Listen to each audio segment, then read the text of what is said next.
काल मतदानाची प्रक्रिया पार पडल्यानंतर आज सकाळी पुन्हा एकदा कृष्णा पाटील आष्टीकरांना जो आहे तो सेना भवनातून मिलिंद नार्वेकर यांचा फोन आल्याची माहिती आपल्याला सूत्रांनी दिलेली आहे.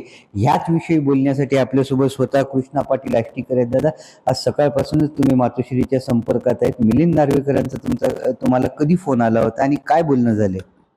मागल्या 8 दिवसापासून मी मिलिंद नार्वेकर साहेबांच्या सारखं संपर्कात आहे. इलेक्शनचे सर्व अपडेट त्यांना देतो आहे.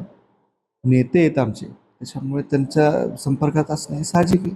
त्यामुळे वेगळं काही असणं त्याच्यामध्ये काही अपेक्षित नाही. साधारणपणे मिलिंद नार्वेकर तुमच्या संपर्कात आहेत, मात्र शिवसेनेच्या प्रवक्ते तुमच्यावर टीका करत आहेत. आता त्या जरा फारच जास्त अति बोलत आहेत. म्हणजे कुठेतरी पक्षप्रमुखांनी कुठलीच गोष्ट बोललेली नाही, पक्षाचे सचिव कोणीच काही बोलत नाही. आणि ह्या ताईंना काय म्हणजे कुठला थोडा जिभेचा आजार आहे असं मला वाटतं. त्यामुळे त्यांचं असं बहुतेक बडबड चालू असतं. कारण कोणाच्या तरी पर्सनल आयुष्यावर तोंडसुख घेणे आणि आता काल परवा बहुतेक त्यांनी काहीतरी एक फार मोठा लेख लिहून टाकला का, म्हणजे त्यांच्या बायको वारल्यात आष्टीकर साहेबांच्या, त्याच्यामुळे सांत्वन केलं नाही म्हणून दुःख झालं, वाढदिवसाच्या शुभेच्छा दिल्या नाही म्हणून दुःख झालं. अहो, म्हणजे आज कदाचित आपण इथे आष्टीत आलात, जरा आपणही विचारा. आमच्या आजोबांनी जवळपास 30 वर्ष सभापती म्हणून पद भूषवलं, त्यानंतर 10 वर्ष आमदार म्हणून पद भूषवलं, माझ्या वडिलांनी आमदार म्हणून पद भूषवलं, आज ते खासदार आहेत. लोक जर इतके वेळेस जर स्वीकारत असतील तर त्यांचंही काहीतरी स्वकर्तृत्व आहे. त्याच्यामुळे हे असं काहीतरी त्यांच्यावर लांछन लावणे आणि इतकं बारीकसं लांछन लावणे हे मला कुठेतरी घृणास्पद आहे. आणि त्यांनी त्यांची जीभ, त्यांचं तोंड सांभाळलं पाहिजे अशी मला वाटतं. पत्रकार परिषद घेत तुमच्यावरही त्यांनी एक असा आरोप केलाय की नागेश पाटील आष्टीकरांचा मला फोन आला होता आणि माझ्या एका नातेवाईकाला त्याने मतदान पाहिजे, तुम्ही त्यांना बोला असं सांगितलेलं आहे. असं कोणी साहेबांनी सांगितलंय त्यांना? सुषमा अंधारे यांना पत्रकार परिषदेचा किस्सा सांगितला. अच्छा अच्छा अच्छा अच्छा. हो, नाही, त्या फार मोठ्या नेत्या आहेत. त्यांचं नांदेडसाठीचं योगदान म्हणजे अरे बापरे.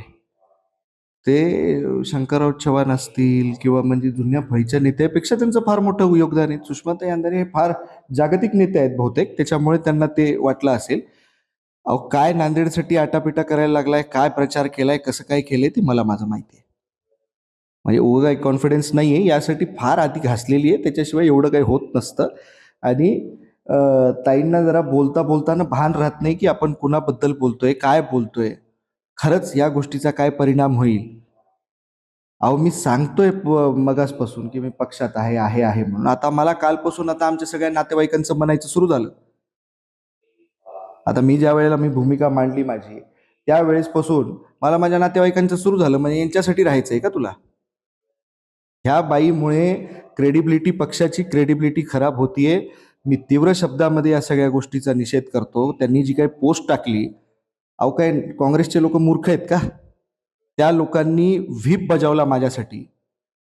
त्या सगळ्या लोकांनी इमानदारीने माझ्यासोबत ते काम केलं, मतदान करून घेतलं. जिल्ह्यातले सर्व लोक एकत्र मिळून या सगळ्या मक्तेदारीच्या विरोधामध्ये त्या ठिकाणी त्यांनी मतदान केलं.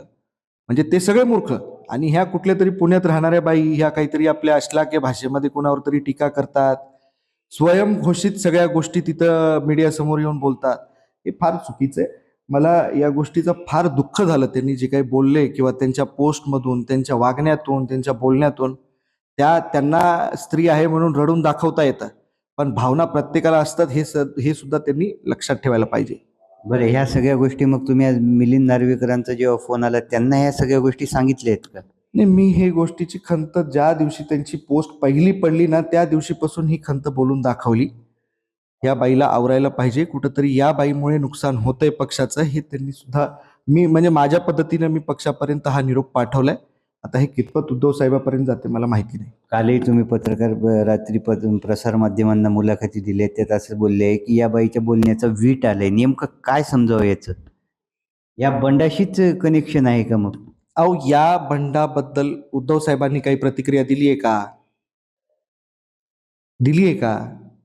आणि मी का बरं, आमचा परिवार हे सुषमाताई अंधारेला अँसरेबल नाहीच आहे. मीही अँसरेबल नाहीये त्यांना. त्यांचं नांदेडसाठीचं योगदान काय हो? म्हणजे कुठंतरी प्रवक्ता आहे म्हणून कुणावरही तोंडसुख घ्यायचं याचा नैतिक अधिकार त्यांना नाहीये. त्यामुळे त्यांनी कुणाबद्दल तरी बोलताना नीट आधी तपासून पाहावं, नंतर बोलावं, माझी अशी विनंती आहे त्यांना. बरं, काही खासदार साहेबांशी बोलणं वगैरे झालंय का? नाही, अजून तरी माझं त्यांचं बोलणं नाही झालेलं आहे. आम्ही सारखं संपर्क करण्याचा प्रयत्न करतोय, पण त्यांचा फोन बंद येतोय. ज्या दिवशी संपर्क होईल त्या दिवशी मी आपल्याला नक्की कळवेन. ज्या दिवशी माझा वडिलांशी संपर्क होईल त्या दिवशी मी आपल्याला नक्की कळेल. आणि सुषमा अंधारे यांनी ज्या काही फेसबुकवर पोस्ट टाकलेले आहे त्याच्या तीव्र शब्दात जे आहे ते कृष्णा पाटील आष्टीकरांनी या ठिकाणी निषेध नोंदवलेला आहे. अभिषेक एकबोटे, एबीपी माझा, नांदेड. एबीपी माझा, उघडा डोळे बघा नीट.